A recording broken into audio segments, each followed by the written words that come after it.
Hey everybody, I'm Mama Baird and welcome back to my channel. If you're new here, we do a lot of food bank hauls, home cooking, and homesteading on this channel. If that's the kind of content you like, I hope you would consider liking this video and subscribing to my channel. We would be so happy to have you here.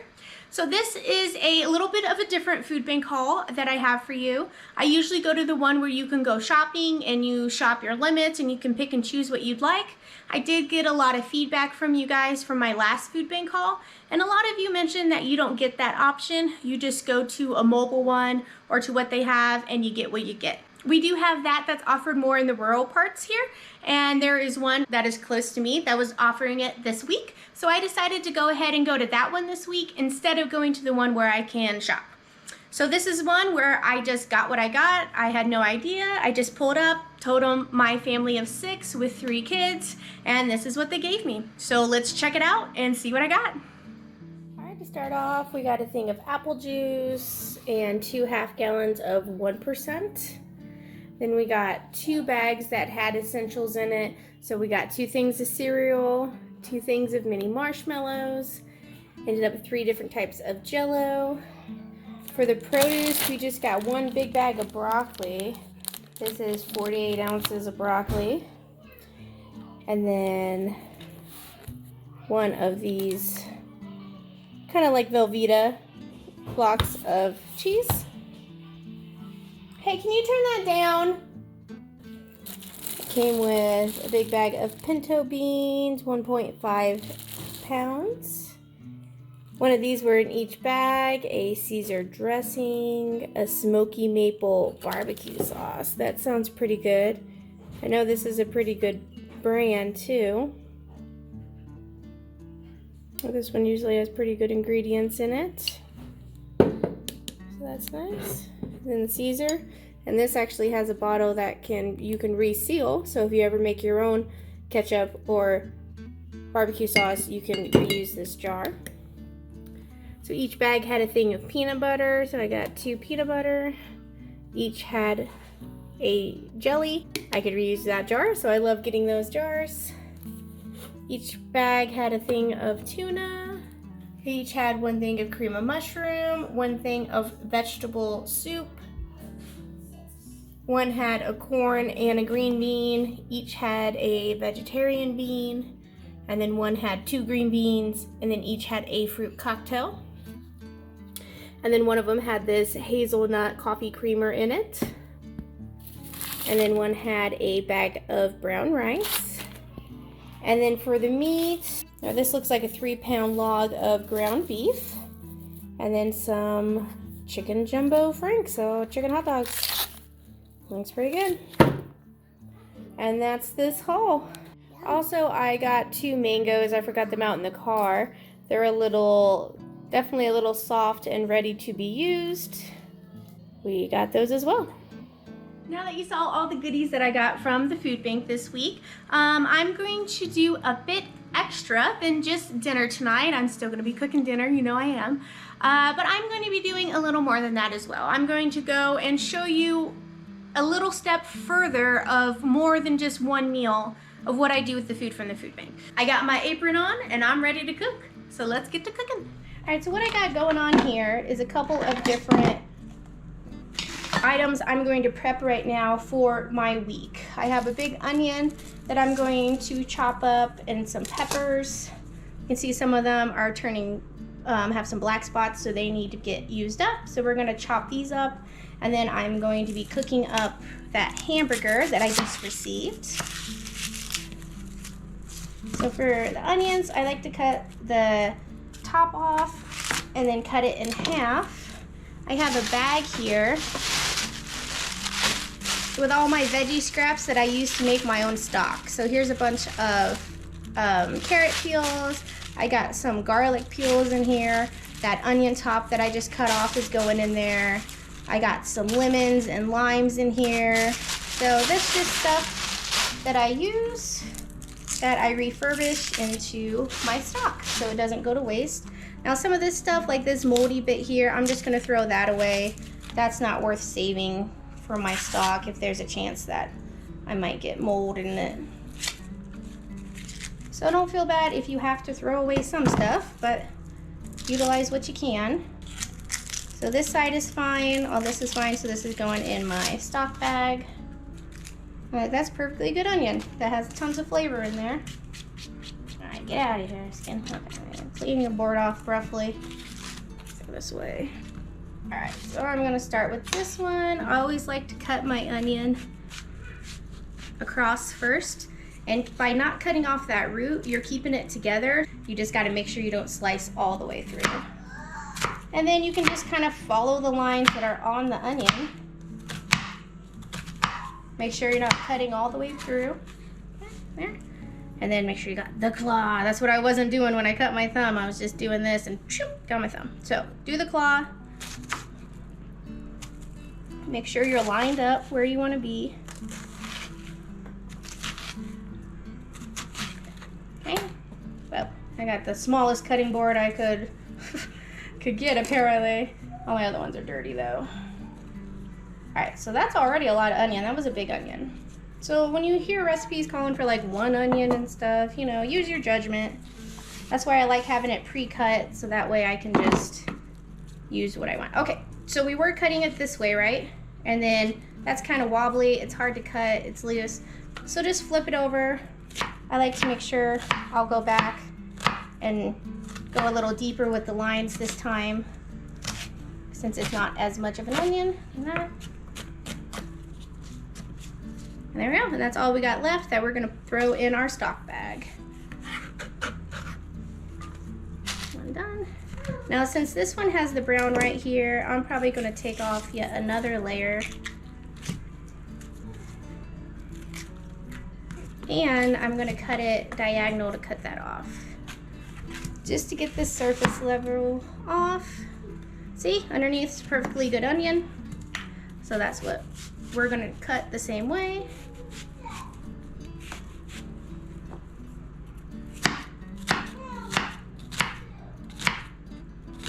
Go slow and take your time, guys.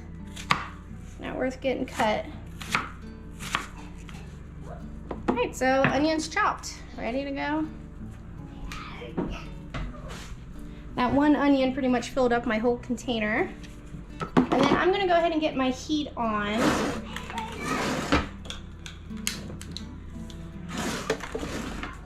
If you notice, my board's kind of sliding a little bit, so I'm just gonna get a wet paper towel. It keeps it from moving so much on you. So at this point, I got this cut. I'm going to take the top off and put that in my bag. And then just trim any of this bad part, but even then that doesn't look too bad.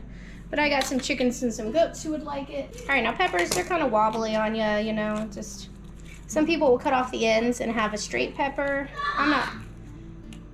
Some people cut off the ends and have a straight pepper. I'm not worried about that. I mean, it's just rough chopping.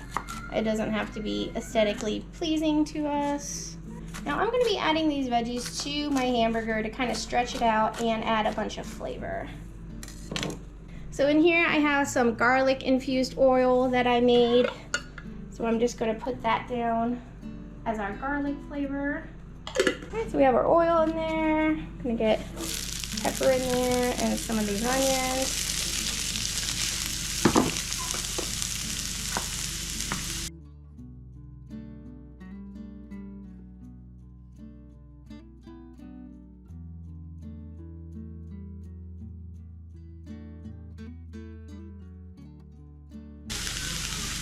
Alright, so I'm just going to do that, 2 peppers and then that onion.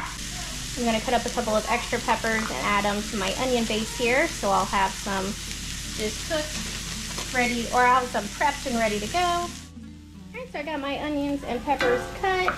Got a good size here. So I'm probably getting good for a couple of meals, prepped in the fridge. And then I also have these onions I forgot I wanted to use up. These are the ones I prepped last time. So I'm just going to throw those in there.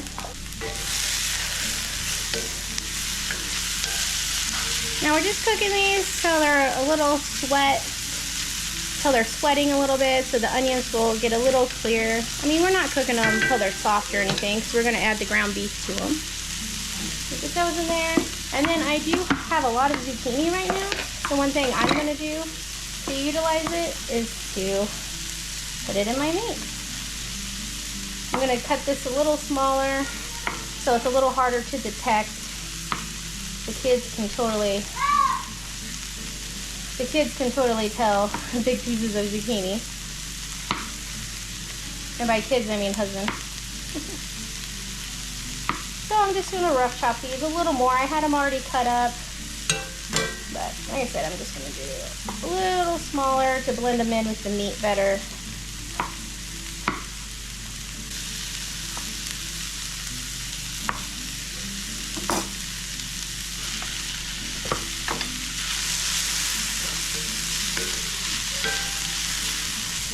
Alright, those are all the veggies I'm going to add. I got most of that zucchini in here. And we got those peppers and onions. And now we're going to add that log of ground beef.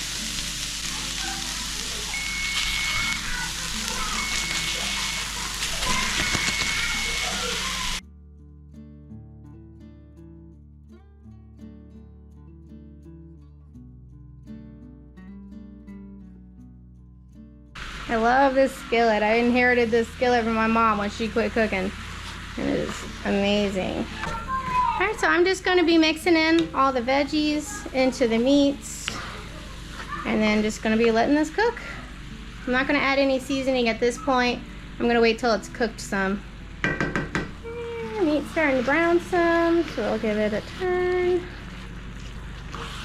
We're just going to cook this till it's fully brown. Alright, I got my area all cleaned up, got a new glove on, and now I'm going to be cutting these mangoes and kind of just show you what I do to preserve fruit like this when it's super ripe and needs to get used up.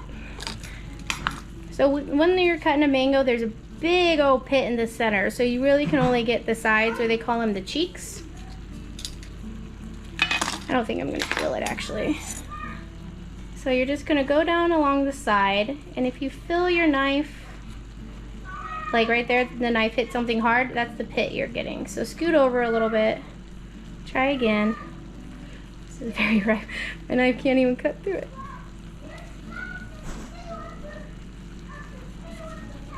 There we go.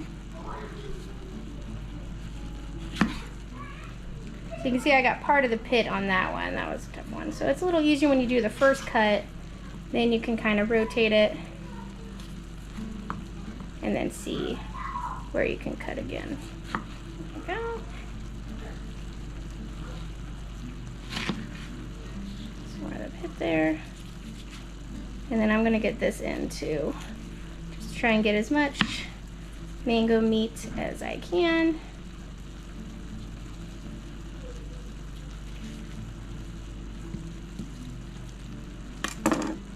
The peel, this is so ripe, the peel really just comes right off.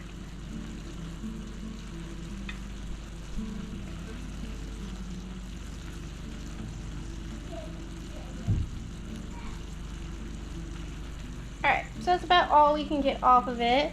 Then at this point, I'm just going to kind of scoop out that little pit area.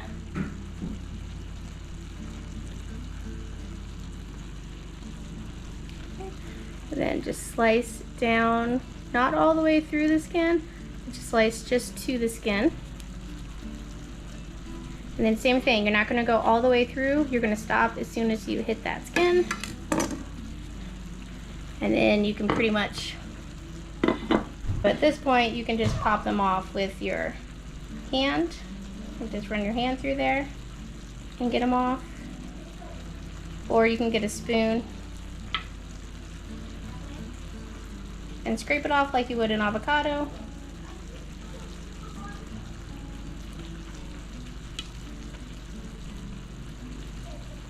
There we go. Deskinned mango.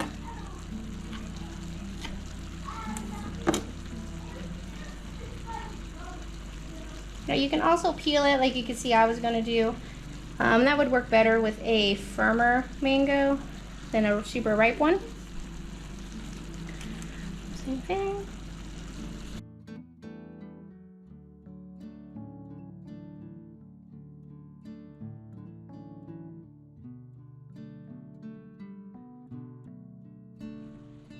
I just cut open this other mango, and it is a lot more ripe than the first one.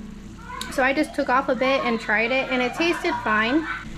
So I don't know if I'm even gonna cut it. I'm just gonna slide it with my hand to get it off. So I'm just gonna use my thumb to get in here. Like, I'm just gonna be freezing these for smoothies. That's why I have them on a plate, because I'm gonna freeze them in separate chunks here. It's not frozen into one giant clump. It'll freeze into little bits.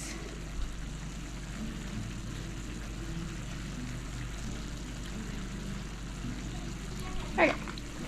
Alright, so this is just going to go in the freezer flat like this, and then once it's frozen, we'll transport it into a bag. Alright, now that we're done with the mango, this is what our meat mixture is looking like. And I would say that's done, guys. Mostly all the pink is out, so I'm going to turn this off.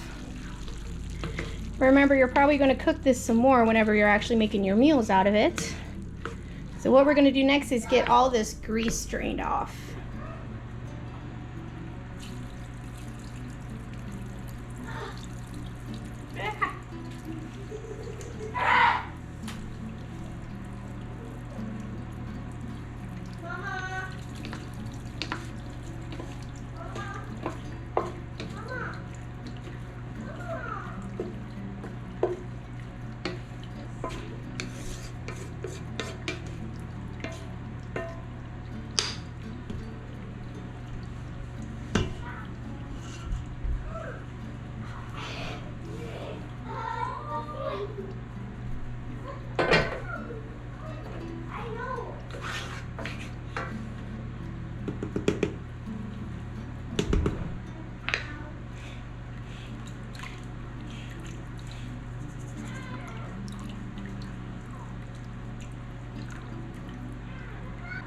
I just realized that I totally forgot to season this. All I'm gonna do is just add salt and pepper.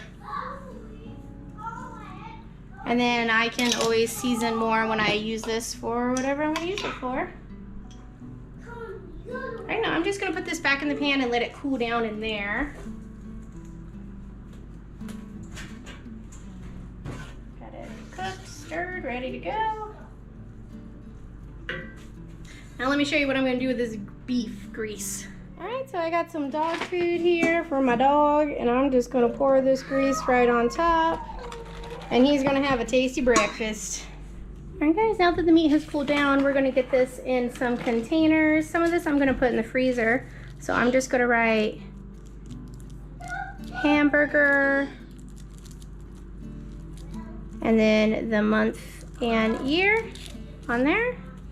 You can totally put cooked hamburger in the freezer. The reason you want this to cool down is all for like time and temperature abuse, like bacteria growing. It goes through a certain temperature. It's from 41 to 140 degrees is the biggest temperature that bacteria will grow.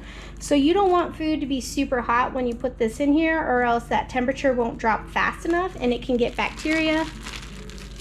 So you just want it to be cooled down, and then by the time we throw this in the freezer, it'll cool it down the rest of the way. So I just kind of push down, get all that air out,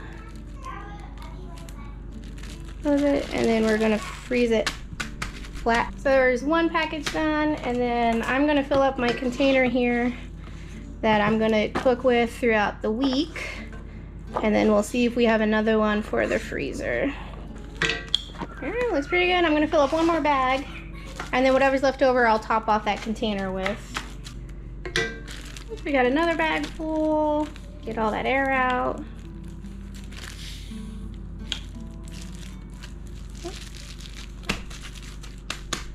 So 2 bags for the freezer.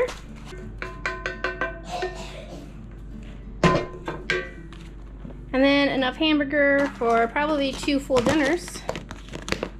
So out of that one hamburger, we were able to extend it to get about 4 meals worth of meat. Score. If you haven't guessed it, I'm gonna be utilizing this huge bag of broccoli. So what I'm gonna be making, it's cold, it's rainy, it's dreary today. We're gonna make some broccoli cheddar soup. Simple as that, and we're gonna make a lot so we can store some in our freezer for later. All right, so let's get you in close so you can see what I'm doing. All right, I got my big stock pot here. I got a little burnt part down there. I tried cleaning it, it wouldn't come up, I gave up. So hopefully it won't affect the cooking. All right, so I'm just gonna have this on like a 7. I'm gonna add, I'm not even gonna measure stuff, guys, because I just gonna wing it. Put a good chunk of butter in. Gonna get it melting. And then I have some peppers and onions here that I have prepped. So I'm just going to add all those in there instead of chopping up a fresh onion. Usually bell pepper's not in broccoli cheddar soup, but I'm adding it anyway because I already have it prepped and I love the flavor of bell peppers. So we're gonna let that cook up. And while that's cooking, we're gonna tackle this bag of broccoli. These are like the commercial ones you would get in a kitchen. And I did my time at Applebee's. Now this has a little bit of black down there, but honestly, I'm not worried about it.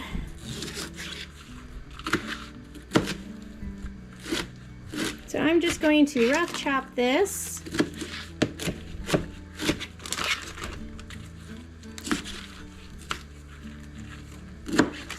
Now you can use frozen broccoli if you have that you need to use up.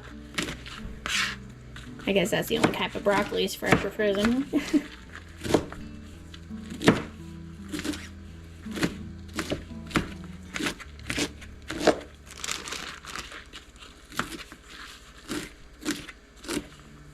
Alright, and the good thing about this cutting board is that it bends and you can put it straight into a container.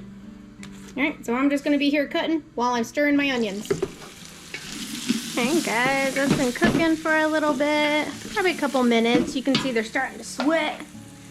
I got a whole container full of broccoli. Now if you ask, I got these containers at Costco. It came in like a 4-pack and it was like 10 bucks. It was a steal. For the carrots, no, this is only my 2nd year canning. I taught myself 2 years ago, just kind of throwing myself in there with it, and I did a lot of experimenting, which is, you know, what it's all about.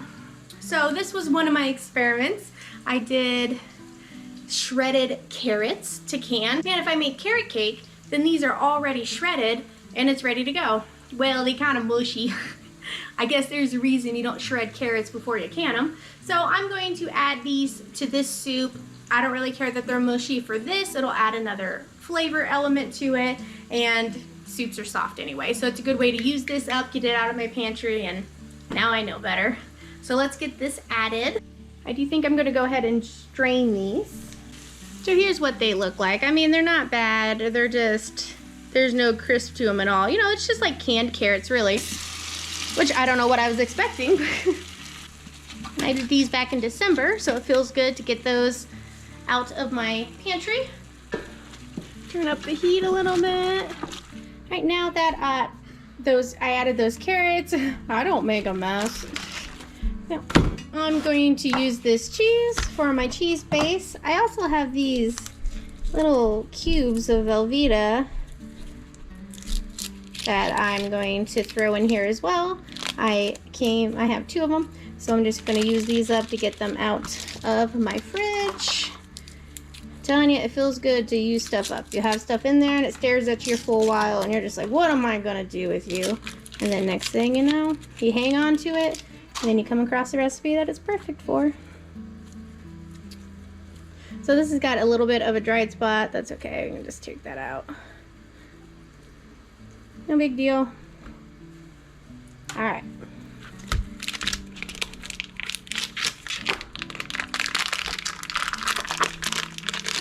Any of you guys get this at in your food banks? It seems like the, what's that show, Lost, where everything's generic?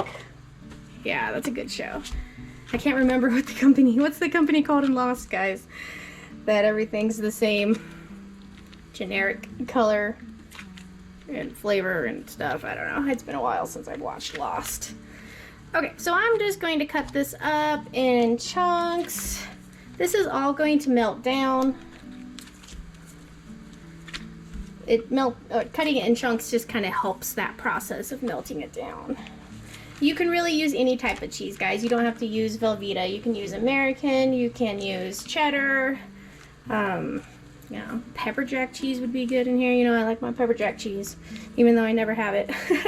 It's still my favorite. So it's kind of sticky with your knife, so I kind of just push it. Just make sure you go nice and slow. There's no reason to rush it. You know, you got kids at your feet. Mom, I'm hungry. I just want one snack before dinner. Can I just have one snack? No, you just ate. But I want another snack. No. Darn kids. That's the trick, though, is to starve them before dinner. That's how they eat all their dinner.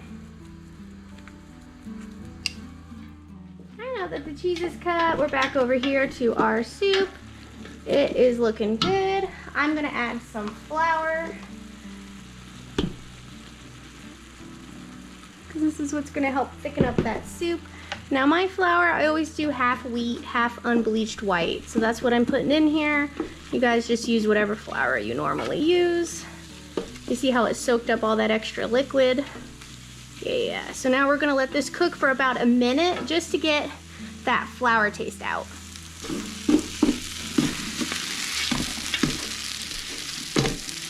Alright, so that's been cooking for about a minute. Now I'm gonna add some stock. I got 2 of my homemade chicken stocks and 2 of my homemade roasted corn cob stock. If you guys haven't heard of corn cob stock, I just made a video of it. I can link it below, where you take roasted corn cobs and, well, you guessed it, make a stock out of it.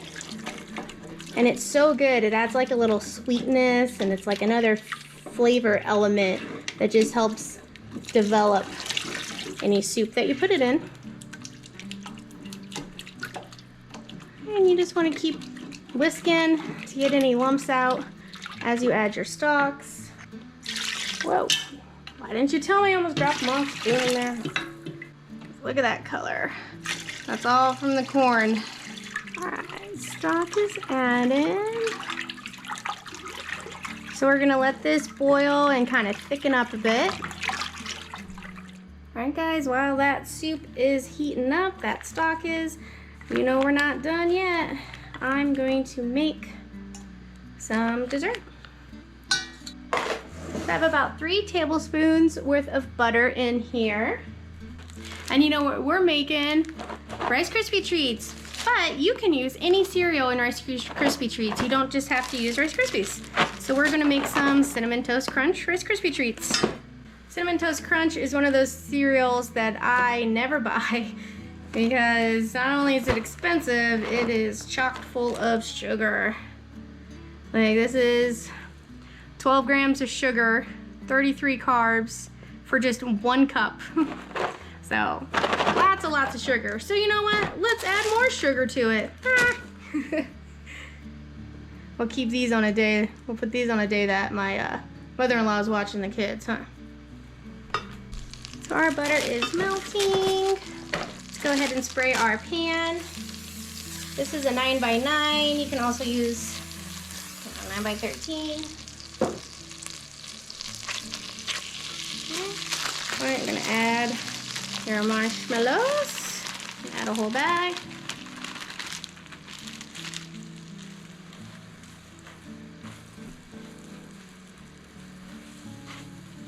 Yeah, it's gonna melt a bit. I'm gonna open up my bag of cereal.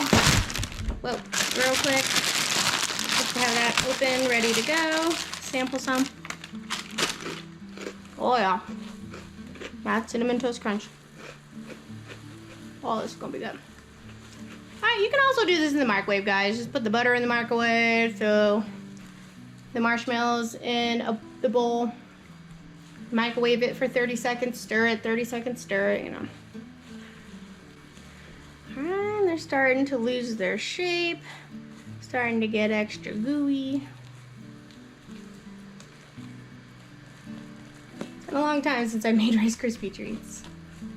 I think I made them last year for Christmas. They were one of my Christmas cookie gift boxes items. Some red and green Rice Krispie treats. Alright, it's looking good. This is something you want to keep on stirring. Don't let it sit. It's pure sugar. It'll burn. Alright, we're almost to the point where you can't see any more solid marshmallow. That's what you're going for.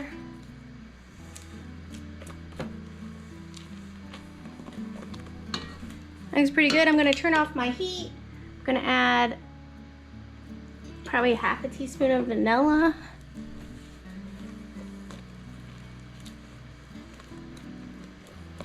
Okay, add your cereal. Kinda gotta be quick.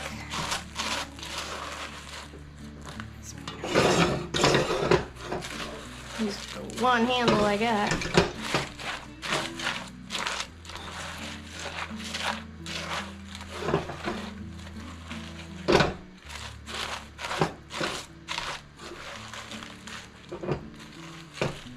And then we're gonna put it in. No, I didn't try some. Nom nom nom nom.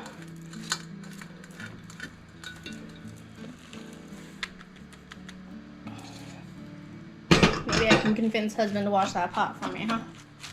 Haha. Alright, and then we're just gonna smash her down. Well.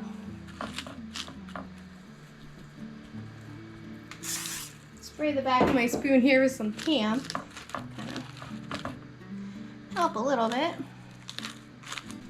I got some wax paper here.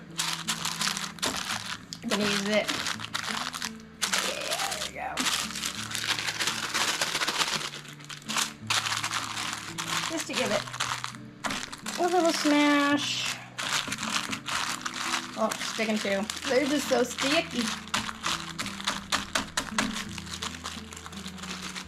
Oh, looks like I gotta eat that part. What a shame. Woo! That is sweet. Could you imagine doing that with like the Reese's Puff or the Cocoa Puffs? Oh, that'd be so good. All right, let's check our soup, see how she's looking.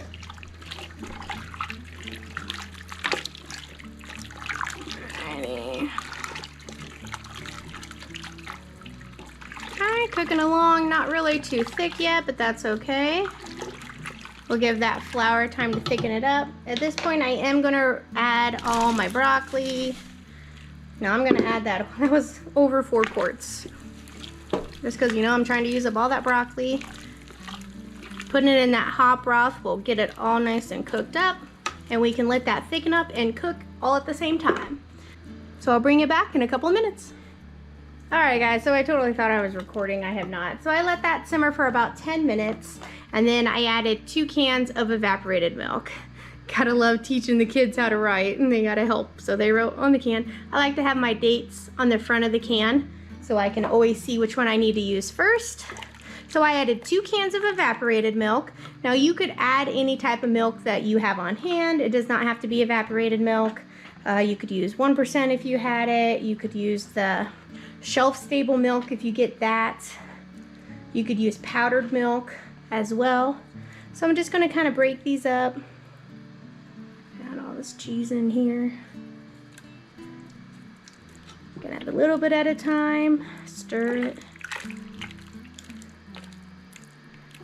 Now because this has flour, milk, and cheese in it, any leftover soup cannot be canned up or pressure canned. This is gonna go in the freezer or given to family members. All right, all the cheese is added.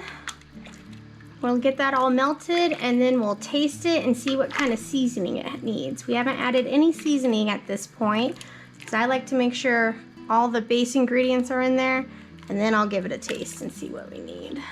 Definitely taste it's blended. I'm gonna add some salt and pepper to it. This is just kosher salt. Get a new spoon here, try it again. Very good, I'm gonna add a little more salt. Then I also have some onion powder here that I made from leeks I dried in my dehydrator. So I'm gonna add some of that.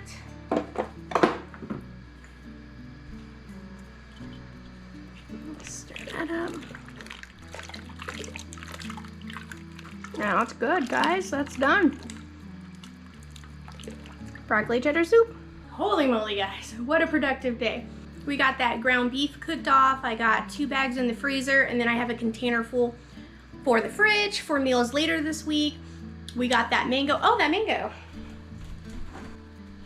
Ta-da! Here's the mango, frozen in clumps to the plate. Just like that. Mmm. Oh. So I'm just gonna scrape these off. Throw some on the floor. I'm just gonna scrape these off, put them in a bag. Frozen mango for smoothies. We got that ground beef cooked. Did I say that? We got the ground beef cooked. We got broccoli cheddar soup made for dinner. We got cinnamon toast crunch Rice Krispie treats for dessert. Let's cut into these actually. Right here, you just let these cool to room temperature, guys. It's nothing crazy. Oh my goodness.